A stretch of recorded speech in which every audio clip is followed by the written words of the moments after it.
اس کے ساتھ مگر 6 مہینے بعد اس نے یونیورسٹی آنا چھوڑ دیا۔ وجہ یہ کہ 3 مہینے قبل ہی وہ ایک نئے احساس سے گزرنے لگی تھی، یعنی اللہ نے اسے اولاد جیسے نعمت سے نوازنا تھا۔ اس کی طبیعت ناساز رہنے لگی تھی، تبھی اس نے آنا چھوڑ دیا، اور پھر اگلے سال بھی نہ آئی کہ ایک ننھے وجود کو جنم دینے کے بعد اس کی پرورش کی ایک بہت بڑی ذمہ داری جو اسے مل گئی تھی۔ پڑھائی اس نے گھر ہی میں مکمل کی، مگر ہمدانی آتا رہتا تھا۔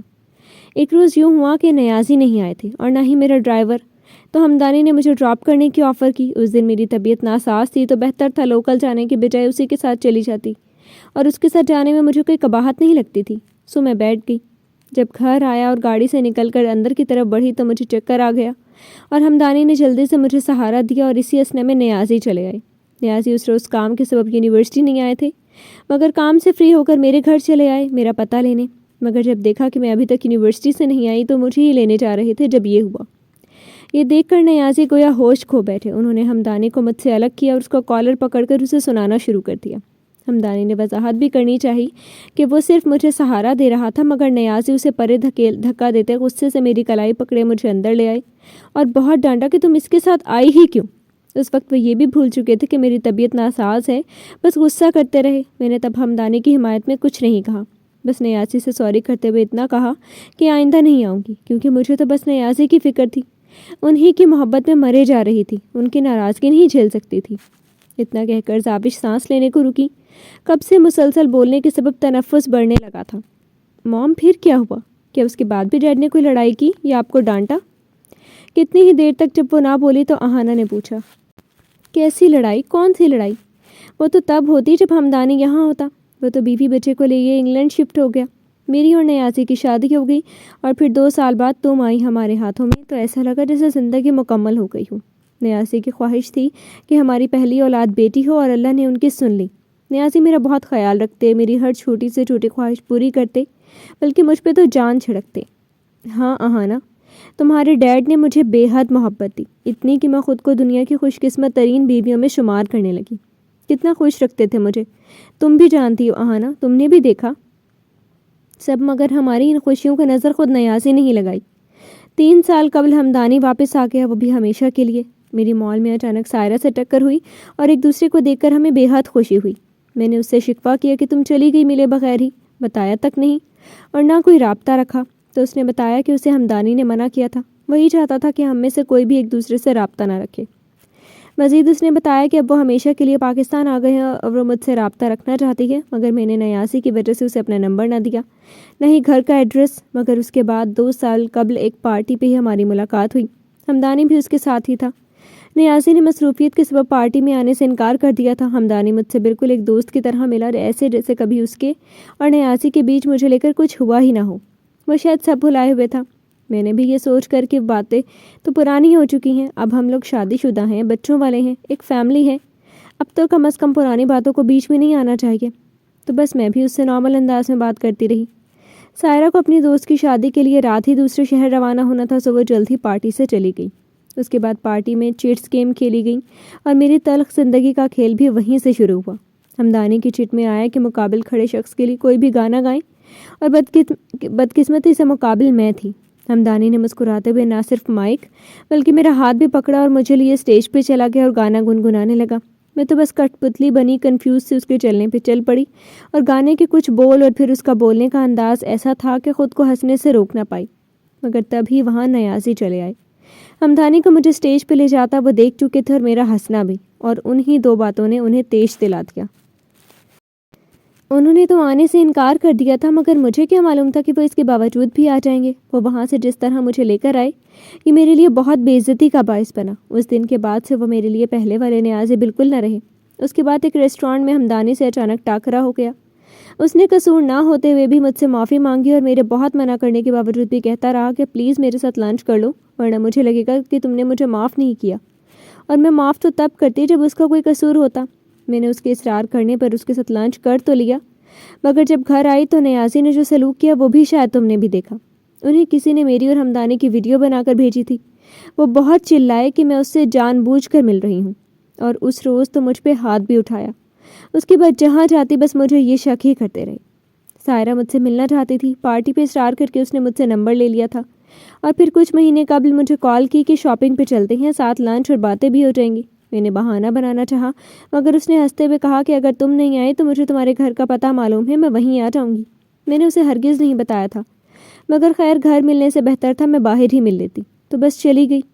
مگر واپسی پہ ہمدانی اسے لینے چلا آیا اور جس ریسٹورانٹ میں ہم بیٹھے تھے وہیں نیازی کی میٹنگ تھی، سو وہ ایک بار پھر سے مجھے اس کے ساتھ دیکھ چکے تھے۔ شک کا جو بیج ان کے ذہن میں تھا وہ بڑھتا بڑھتا پودا بن چکا تھا۔ حالات ایک بار میرے خلاف ہونا شروع ہوئے تو پھر ہوتے ہی گئے۔ ہر بار قسمت میرے ساتھ دغا کرتی رہی۔ نیازی نے میٹنگ وہیں ختم کی اور مجھے ایک بار پھر سے وہیں ذلیل کر کے رکھ دیا۔ سائرہ بے حد حیران تھی کیونکہ وہ یہ سب نہیں جانتی تھی کہ نیازی ابھی تک پرانی باتوں کو دماغ میں بٹھائے ہوئے ہیں۔ ہمدانی نے اسے چھپا رکھا تھا، جو پارٹی پہ ہوا اور جو بھی اس کے بعد ہوا، کیونکہ شاید اسے یہی بہتر لگا۔ نیازی نے تب بھی لوگوں سے بھرے ریسٹورانٹ میں ہمدانی کا گریبان پکڑا اور لڑائی شروع کر دی۔ وہ لڑائی تو جو ہوئی سو ہوئی، اس کے بعد سے جو میرے ساتھ ہوتا آ رہا ہے کچھ بھی تم سے چھپا ہوا نہیں ہے، کیونکہ تمہارے ڈیڈ کا ایسا رویہ، ایسے ظلم کمرے تک ہی محدود نہیں رہتے۔ ان کا جب دل چاہتا ہے، جس کے سامنے دل چاہتا ہے، اپنی بیوی کو دو کوڑی کر کے رکھ دیتے ہیں۔ میں نہیں جانتی آہانا کہ میں کیسے انہیں یقین دلاؤں کہ میں اتنا سب ہونے کے باوجود بھی صرف انہی سے محبت کرتی ہوں۔ میرے لیے تم اور تمہارے ڈیڈ میرا سب کچھ ہے، کیسے سمجھاؤں انہیں؟ وہ دبا دبا سا رو پڑی۔ کاش وہ واپس نہ آتا تو۔ رکا ہوا ایک آنسو اور ٹوٹا۔ تو کیا ماما، قصور ہمدانی انکل کا نہیں ہے، قصور ڈیڈ کا ہے۔ ڈیڈ کو آپ پہ اعتبار کرنا چاہیے۔ نہ قصور آپ کا ہے نہ انکل کا۔ برے ہیں تو صرف ڈیڈ۔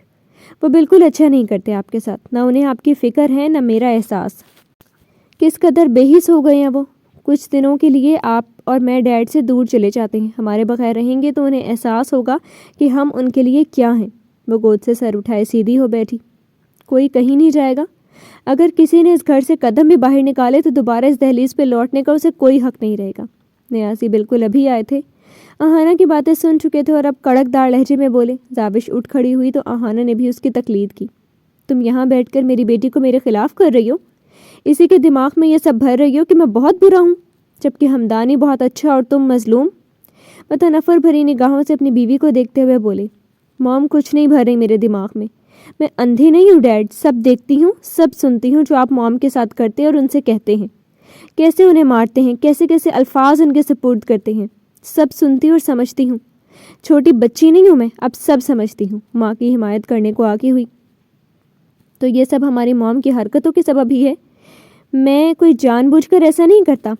ایسی عورتوں کو ایسے ہی ٹریٹ کرنا چاہیے، یہ اسی قابل ہوتی ہیں۔ زاوش کو حقارت بھری نظروں سے تکتے ہوئے وہ زہر خند لہجے میں گویا ہوئے، جبکہ ان کے لفظوں پہ آنسوؤں کا بڑا سا گولا زاوش کے حلق میں اٹکا تو آنکھوں میں تکلیف کے آثار رقم ہوئے۔ وہ درد سے بھرا وجود لیے بنا کچھ کہے وہاں سے چلی گئی۔ مام نے کچھ نہیں کیا، وہ بھلا آپ کو دھوکہ کیوں دیں گی؟ وہ تو آپ سے بہت پیار کرتی ہیں، دن رات آپ کی اس بے اعتباری پہ روتی ہیں، آپ سب دیکھتے ہیں، پھر بھی روز انہیں تکلیف دیتے ہیں۔ ڈیڈ پلیز آپ ایسا مت کریں، پلیز پہلے جیسے ہو جائیں۔ چھوٹی سی اس لڑکی نے اپنے باپ کو سمجھانے کی کوشش کی جو اپنے دماغ اور کانوں پہ قفل لگائے ہوئے تھا، کچھ سننے اور سمجھنے کو تیار ہی نہیں تھا۔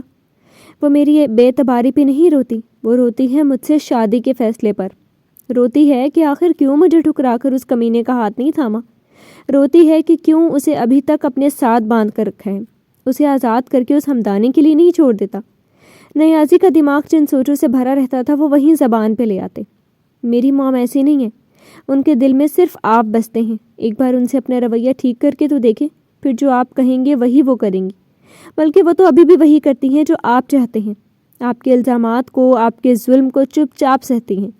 اگر وہ آپ سے بے وفائی کر رہی ہوتی تو اپنی زبان کو تالو سے آزاد کرتی، آپ پہ چیختی چلاتی۔ وہ کس دل سے باپ سے یہ بات کر رہی تھی یہ وہی جانتی تھی، ورنہ پچھلے 3 سالوں سے دونوں باپ بیٹی کے درمیان بہت دوری آ گئی تھی۔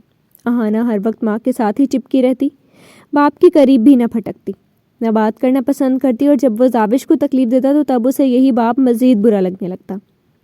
مگر پھر بھی وہ چاہتی تھی کہ کاش وہ تینوں پہلے سے ہو جائیں، اور یہ ممکن تب ہوتا جب ان میں سے ایک شخص بدلتا، اور وہ تھے نیازی جو بدلنا نہیں چاہتے تھے۔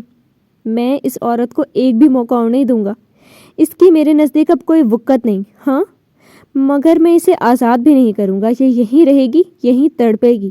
وہ بھاری آواز میں 2 ٹوک لہجہ اپنائے ہوئے تھے۔ میری موم بہت تکلیف میں ہے ڈیڈ، راتوں کو اٹھ اٹھ کر روتی ہیں، اور وہی نہیں میں بھی ان کو دیکھ دیکھ کر تڑپتی ہوں، پلیز ایسا ظلم مت کریں، مان لے میری بات، ہو جائیں ٹھیک ان کے ساتھ پلیز ڈیڈ۔ وہ اب کے رو پڑی اور ہاتھ جوڑے التجا کرنے لگی۔ اسے لگ رہا تھا کہ مزید یہ سب چلتا رہا تو وہ یہ دیکھ دیکھ کر پاگل ہو جائے گی، اور وہ اگر نہ ہوئی تو اس کی ماں ضرور نفسیاتی ہو جائے گی۔ ناممکن۔ اس کی التجا کو دو کوڑی کا بنا دیا گیا اور ایک ہی لفظ میں اس کی امید کو چکنا چور کر ڈال دی گئی۔ آخر اتنے شفاق کیوں ہیں آپ؟ وہ چلا ہی تو اٹھی تھی۔ میں اس سے بھی کہیں زیادہ شفاق ہوں آہانہ کہ اگر وہ دونوں مجھے دوبارہ ایک ساتھ نظر آئے تو ان کی جان بھی لے سکتا ہوں، اور ان دونوں کے خون سے اپنے ہاتھ رنگنے میں مجھے کوئی پچھتاوا نہیں ہوگا۔ میں یہ بے غیرتی اور برداشت نہیں کروں گا۔ بتا دینا اپنی بد کردار ماں کو۔ وہ بھی جواباً دھاڑتے ہوئے بولے اور تن فن کرتے وہاں سے چلے گئے، جبکہ آہانہ ریلنگ تھامے بیٹھتی چلی گئی۔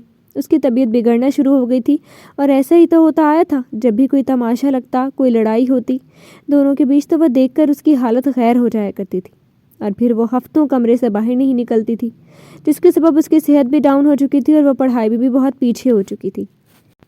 بند آنکھیں جھٹکے سے کھلی تو دیکھا کہ وہ حال میں موجود ہے۔ وہ سوچنے لگی کہ کب یہ درد اور اذیت بھرا ماضی اس کا پیچھا چھوڑے گا۔ اس کی یادداشت کیوں نہیں چلی جاتی؟ کیوں گزرے وقت کی یادیں بھٹک بھٹک کر اس کے سامنے آ رکتی ہیں؟ یہ دھندلا کیوں نہیں جاتی؟ کیوں اس کے دماغ کا وہ خانہ کام کرنا بند نہیں کر دیتا جس میں یہ تلخ یادیں بستی ہیں؟ کبھی کبھار تو وہ اس قدر ڈسٹرب ہو جایا کرتی تھی کہ اسے نیند کی گولیوں کا سہارا لینا پڑتا تھا، مگر آہستہ آہستہ اس نے اپنی عادت کم کی اور پھر کم سے ہوتی ہوئی چھوٹ ہی گئی۔ کیا ہی بدقسمت ہوگا وہ باپ جس کی بیٹی یہ دعا کرتی ہوگی کہ اس کی جیسے باپ کسی کو نہ ملے۔ میں دعا کرتی ہوں ڈیڈ، بہت شدت سے دعا کرتی ہوں، مگر یہ آپ کو معلوم ہو بھی جائے تو آپ رتی بھر ندامت سے نہ گزریں۔ تلخی سے کہتی وہ اٹھ کھڑی ہوئی اور ایک افسردہ سی نگاہ ان زینوں پہ ڈالے اندر چلی گئی۔ بھیا؟ وہ ناشتہ ختم کیے چائے کے دو آخری گھونٹ بھر کر اٹھنے کو تھا جب روشانے اس کے پاس آ کھڑی ہوئی اور اسے اپنے مخصوص انداز میں پکارا۔ جی بھیا کی جان، بولو۔ وہ محبت سے بولتا اس کی طرف متوجہ ہوا۔ آج آپ آفس مت جائیں نا، روشانے کے ساتھ مل کر رنگ بھرے۔ اس نے کس وقت پہ کیا فرمائش کر ڈالی؟ زیان نے دیکھا کہ وہ ہاتھوں میں ڈرائنگ بک اور مختلف رنگ پکڑے ہوئے تھی، اور ان رنگوں میں ہمیشہ ایک رنگ کی کمی لازمی رہی تھی، اور وہ رنگ تھا سرخ۔ یہ رنگ نہ ہی اس کے کمرے میں پایا جاتا تھا، نہ ہی ہال میں، نہ لان گارڈن، اور نہ ہی زیان کے کمرے میں، کیونکہ ان جگہوں کے علاوہ وہ کہیں نہیں جاتی تھی۔ میری گڑیا، کہ میں شام میں آپ کے ساتھ مل کے رنگ بھروں؟ کیونکہ ابھی تو بھیا کو آفس جانا ہے نا۔ اس نے روشانے کو بچکارنا چاہا تو اس کا منہ لٹک گیا۔ پر میرا تو ابھی دل چاہ رہا ہے، پلیز نا بھیا۔ اس نے بک اور رنگ ٹیبل پہ رکھتے ہوئے زیان کا ہاتھ پکڑتے ہوئے بچوں کی طرح ضد کی، اور وہ دماغی طور پر بچی ہی تو تھی۔ زیان نے اس کے پلیز کہنے پر فوراً ہار مان لی۔ اچھا بابا ٹھیک ہے، نہیں جاتا ابھی، مگر کلرز کرنے کے بعد میں جاؤں گا۔ اس کی تمہیں مجھے اجازت دینی پڑے گی۔ اب وہ سارا دن تو رنگ بھرنے سے رہا، ابھی نہ صحیح مگر 2-3 گھنٹوں بعد تو جا ہی سکتا تھا، تو پھر سارے دن کو آف کیوں کرتا؟ اوکے۔ وہ فوراً رضامند ہوئی تو وہ مسکراتا ہوا اس کے ساتھ کلرنگ بھرنے لگا۔ نو بھیا، ایسے نہیں۔ زیان سے تھوڑا سا رنگ دائرے سے باہر نکلا تو وہ اسے ٹوک اٹھی۔ آپ کو تو کلرز بھی نہیں کرنے آتے، اتنے بڑے ہو گئے آپ۔ وہ زیان کے خراب رنگ کرنے پر برا بناتی بولی تو زیان کہکہا لگا کر ہنس پڑا اور بولا، نہیں میں بالکل بڑا نہیں ہوا، میں تو ابھی بچہ ہوں، آپ ہو نا میری سیانی بھی، آپ سکھا دو مجھے کلرز کیسے کرتے ہیں۔ اوکے، تو وعدہ کریں کہ اس کے بعد اچھے اچھے کلرز کریں گے۔ اس نے اپنا ہاتھ آگے کرتے ہوئے وعدہ لینا چاہا۔ وعدہ؟ آپ سکھاؤ، پھر پکا نیٹ اینڈ کلین کلرنگ ہوگی۔ زیان اس کے نازک ہاتھ پہ اپنا بھاری مضبوط ہاتھ رکھتا بولا تو وہ اگلا پیج کیے اسے واقعے سکھانے لگی۔ 2 گھنٹے اسی کام پہ گزر گئے تو پھر وہ اسے دی گئی اس کی اجازت یاد کرواتا آفس کے لیے نکل گیا، اور جانے سے قبل ہمیشہ کی نورین کو اس کی خاص نگرانی اور خیال رکھنے کی تاکید کرنا نہ بھولا۔ مہینے سے زیادہ ہو چکا تھا اسے یہ جاب کرتے اور اس کا اچھا وقت گزر رہا تھا۔ زیان جیسا شخص اس کا باس تھا، اس پہ تو کبھی تو اسے سخت چڑ ہونے لگتی اور کبھی وہ خواہ ہی اچھا لگنے لگتا، کیونکہ وہ کبھی اچھا باس بن جاتا تھا تو کبھی ظالم باس۔ جو بھی تھا، جیسا بھی تھا، اسے اس جاب سے کوئی دقت نہ تھی۔ جہاں وہ اس کام سے مطمئن تھی وہیں زیان بھی اس کے کام سے مطمئن تھا۔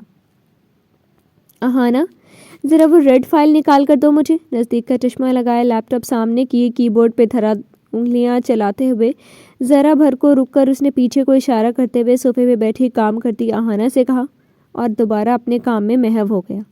آہانہ نے اس کے عقب میں کھڑی بک شیلف کی طرف دیکھا، وہاں موجود ریڈ فائل کافی اوپر کو تھی۔ زیان سر، میرا ہاتھ نہیں جائے گا، یہ تو کافی اوپر ہے۔ اس نے مصروف بیٹھے زیان کو مخاطب کیا جو اس کے پکارنے پہ ڈسٹرب ہوا۔ کیا مسئلہ ہے یار؟ تھوڑا سا دماغ نہیں لڑا سکتی؟ وہ اسٹول پکڑو اور اس پہ چڑھ کر اتار لو۔ وہ شاید کچھ زیادہ ہی ضروری کام کر رہا تھا تبھی جھنجھلایا۔ بدتمیز کہیں کا، دل ہی دل میں اسے بدتمیز کہتی مڑی اور اسٹول اٹھائے، ہیلز اتار کر احتیاط کے ساتھ اس پہ چڑھ گئی، مگر فائل تو گویا پہاڑ کی چوٹی پہ محسوس ہو رہی تھی جو ابھی بھی ہاتھ نہ لگی۔ اف، کیا مصیبت ہے! وہ بے دہانی میں اونچا سا بڑبڑائی تو اس کی اس بڑبڑاہٹ پہ زیان نے گردن گھما کر اسے دیکھا جو پاؤں اونچے کرتی فائل پکڑنے کی کوششوں میں تھی۔ دل تو چاہا کہ کہہ دے کہ خود سے نکال لے، مگر اس وقت وہ جھنجھلایا ہوا تھا سو خود ہی کوشش کرنے لگی۔ جب پتہ بھی ہے کہ فائل کام کی ہے تو پھر اتنی اوپر رکھی ہی کیوں؟ اب کہ اس نے مزید پاؤں اٹھائے تو اسٹول ہلا، وہ یکدم ڈری، بے اختیار منہ سے چینخ خارج ہوئی اور ساتھ ہی اس کا بیلنس آؤٹ ہوا تو وہ لہراتی ہوئی نیچے کو آئی۔ اس سے قبل کہ وہ دھڑام سے فرش کا دیدار کرتی، زیان نے جو اس کی ناکام ہوتی کوششوں کے سبب خود اٹھ کر آیا تھا جلدی سے اسے اپنی باہوں میں پناہ دی۔ وہ جو ڈر کے مارے آنکھیں بند کر گئی تھی، محفوظ پناہ ملنے پہ جھٹ سے کھولے پکڑنے والے کو تکنے لگی جو اسے یوں دیکھ رہا تھا جسے کہہ رہا ہو کہ اچھا طریقہ ہے فائل نکالنے کا۔ وہ اسے بازوؤں میں اٹھائے ہوئے تھا اور یہ جان کر اسے بہت شرم آ رہی تھی، لیکن اگر بروقت وہ نہ پکڑتا تو وہ بری طرح گرتی اور یہی سوچ کے اسے جھرجھری سی آ گئی۔ جب باوجود اسٹول کے ہاتھ نہیں پہنچ رہا تھا تو بتانے کی زحمت نہیں کر سکتی تھی؟ وہ اسے گھرکنے لگا۔ میں آپ کو بتانے ہی والی تھی اور آپ اب مجھے چھوڑیں تو صحیح۔ آہانہ نے اسے جیسے یاد کروایا کہ وہ اسے باہوں میں اٹھائے ہوئے ہے۔ اتنا بھی اس سے بمشکل بولا گیا کیونکہ اسے بے حد خفت محسوس ہو رہی تھی۔ چھوڑ دوں کیا؟ آنکھوں کے ساتھ ساتھ اس نے زبان سے بھی سوال کیا۔ جی سے زیادہ نہ بولا گیا اس سے۔ سوچ لو، گہری نگاہوں سے اسے دیکھتے ہوئے دبی دبی مسکراہٹ لیے زیان نے کہا۔ اس میں سوچنے والی بھلا کیا بات تھی؟ تبھی وہ جلدی سے بولی، پلیز سر چھوڑیں مجھے۔ وہ تنگ سے بولی تو زیان نے مسکراتے ہوئے ایک جھٹکے سے اسے اپنی باہوں سے آزاد کیا، مگر یہ کیا، اس کے ایسا کرنے سے وہ دھڑام سے نیچے گری۔ ایک دم سے کمر میں شدید درد اٹھا مگر چاہ کر بھی اظہار نہ کر پائی، آواز حلق میں ہی اٹک گئی۔ میں نے پہلے ہی کہا تھا کہ سوچ لو، مجھے چھوڑیں کہنے کے بجائے مجھے نیچے اتار دے کہتی تو بہتر تھا، کیونکہ میں نے تو صرف تمہارے کہے پہ عمل کیا ہے۔ مزے سے کہتا وہ اسٹول پہ چڑھے آرام سے فائل نیچے اترا، فائل ٹیبل پہ رکھ کر اپنی کرسی سنبھالنے لگا، مگر ایک نظر پلٹ کر دیکھا تو وہ وہیں بیٹھی ہوئی تھی۔ تبھی بیٹھنے کا ارادہ ترک کرتا واپس اس کے پاس آیا جو ابھی تک کمر پکڑے دل ہی دل میں اسے سلواتوں سے نواز رہی تھی اور سر جھکائے ہوئے تھی۔ اب کیا شام تک یہیں بیٹھنے کا ارادہ ہے؟ چلو اٹھو، وہ بولا مگر وہ نہیں اٹھی۔ آہانہ، کیا کہہ رہا ہوں میں، اٹھو۔ اب کہ زیان نے اپنا ہاتھ اس کے سامنے کیا تو اس کی نظریں زیان کے ہاتھ پہ ٹک گئی۔ وہ دیکھتی رہی اور پھر غصے سے رخ پھیر گئی، مگر اٹھی اب بھی نہیں۔ وہ جان بوجھ کر نہیں اٹھ رہی تھی بلکہ اس سے اٹھا نہیں جا رہا تھا۔ اس کے زیان کے ہاتھ سے رخ پھیرنے پر زیان نے اپنا ہاتھ واپس کھینچا اور اس کے پاس گھٹنوں کے بل بیٹھا۔ اس کے بیٹھنے پہ آہانہ نے اپنے غصے کا اظہار کرنے کی خاطر پیچھے کو ہٹنا چاہا، مگر پھر سے درد کی لہر اٹھی تو جہاں تھی وہیں تھم گئی۔ درد ہو رہی ہے؟ اس کے چہرے پہ رقم ہوئے درد بھرے آثار دیکھتے ہوئے زیان نے پوچھا، مگر وہ کچھ نہ بولی۔ کچھ پوچھ رہا ہوں آہانہ۔ اچھا چلو اٹھو، وہاں چل کر بیٹھو۔ اس کا اشارہ صوفے کی طرف تھا۔ اچھا سوری یار، مجھے ایسا نہیں کرنا چاہیے تھا، میں نے غلط کیا، میں معافی مانگتا ہوں، مگر چلو اب اٹھو تو صحیح، آؤ شاباش۔ اس کی خاموشی اور شکوہ بھری نگاہیں دیکھتے ہوئے اب کہ زیان نے اسے معافی مانگی تو آہانہ کی آنکھیں پوری کی پوری کھل گئی۔ وہ کھڑوس جلاد اسے معافی مانگ رہا تھا؟ حیرت تو بنتی ہی تھی، اور پھر اس کا بولنے کا انداز اور لہجہ بھی یوں تھا جیسے وہ اس کا باس نہیں بلکہ کوئی دوست ہو جو اسے منا رہا ہو۔ اس کی قربت، اس کا لہجہ آہانہ کو پگھلا ہی تو گیا تھا۔ اب کی بار اس نے زیان کا بڑا ہوا ہاتھ اگنور کرنے کی بجائے تھام لیا اور اٹھنے کی صحیح کرنے لگی، مگر درد کے سبب مشکل ہو رہی تھی۔ تبھی زیان نے دوسرا ہاتھ پیچھے سے اس کے بازو پہ رکھتے ہوئے اٹھنے میں اس کی مدد کرنا چاہی۔ جب اٹھانا ہی تھا تو گرایا ہے کیوں؟ اب دیکھو تو صحیح کیسے سوری بھی کر رہا ہے اور مدد بھی۔ مجھے تکلیف دے کر یقیناً سکون ملا ہوگا اسے، اور یہ معافی یقیناً دکھاوا ہی ہوگی۔ رک کیوں گئی؟ چلو۔ وہ دل ہی دل میں خود سے مخاطب کب رک گئی اسے پتہ ہی نہ چلا۔ پاؤں میں بھی درد تھا، تبھی زیان نے اسے صرف اٹھانے پہ اکتفا نہ کیا بلکہ چلانے میں بھی مدد کی۔ کتنے پیار سے آرام سے وہ اسے لیے چل رہا تھا۔ نہ جانے کیوں آہانہ کے دل میں خواہش جاگی کہ وہ اسے لیے ایسے ہی قدم سے قدم ملاتا رہے۔ ایسے کیا دیکھ رہی ہوں کہ آج کچھ زیادہ ہی ہینڈسم لگ رہا ہوں؟ وہ جو چہرہ اٹھائے یکٹک اسے ہی دیکھے جا رہی تھی، اس کی شوخ لہجے میں کہی گئی اس بات پر خفت سے چہرہ جھکا گئی۔ بیٹھ جاؤ۔ صوفے کے قریب پہنچ کر زیان نے اسے بیٹھنے کا کہا تو وہ بیٹھ گئی۔ وہ خود بھی اس کے برابر میں ہی بیٹھ گیا۔ کمر میں درد ہے؟ اسے بیٹھ کر کمر تھامتا دیکھ کر زیان نے پوچھا تو وہ بس سر ہلا گئی، مگر چند لمحے ہی گزرے تھے کہ اچھل پڑی، کیونکہ زیان اس کی کمر پہ ہاتھ رکھے ہوئے تھا۔ وہ تو اس کی اس جسارت پہ دنگ ہی رہ گئی۔ یہاں ہو رہی ہے؟ اس نے مدھم اور گھمبیر آواز لیے پوچھا۔ وہ توقع کے خلاف آہانہ کی طرف سے سوائے حیرت کے کوئی رد عمل نہ آیا۔ وہ کہ اس کا ہاتھ نہیں ہٹا پا رہی تھی کہ وہ بھی سمجھ نہیں پا رہی تھی، بس نفی میں سر ہلا گئی۔ تو کیا یہاں کہ زیان نے ہاتھ تھوڑا اور پیچھے سرکایا تو اب کے سر اس بات میں ہل گیا۔ ڈاکٹر کے پاس لے چلوں؟ اف، یہ اس کی فکر، اس کا اپنائیت بھرا لہجہ۔ نہیں، اب کی بار کب سے تالے لگی زبان کو اس نے غیر مقفل کیا۔ تو کیا گھر چھوڑ دوں؟ ہاتھ ابھی بھی اس کی کمر پہ ہی تھا اور اس کے ہاتھ کا لمس آہانہ کو بے حد سکون بخش رہا تھا۔ نہیں، میں خود چلی جاؤں گی۔ اس کی بات پہ وہ مسکرایا۔ 2 قدم تو چل نہیں سکتی اور بات کریے خود سے گھر جانے کی۔ وہ اس کا مذاق نہیں اڑا رہا تھا، بس حقیقت بتا رہا تھا، کیونکہ اس کے پاؤں میں بھی تو درد تھا۔ یہ درد بھی آپ ہی کی مرہون منت ہے، گیلا آمیز لہجے میں کہا گیا، اور اپنی اس حرکت پہ یہ بندہ تم سے معافی بھی تو مانگ چکا ہے، مگر شاید تم نے معاف نہیں کیا۔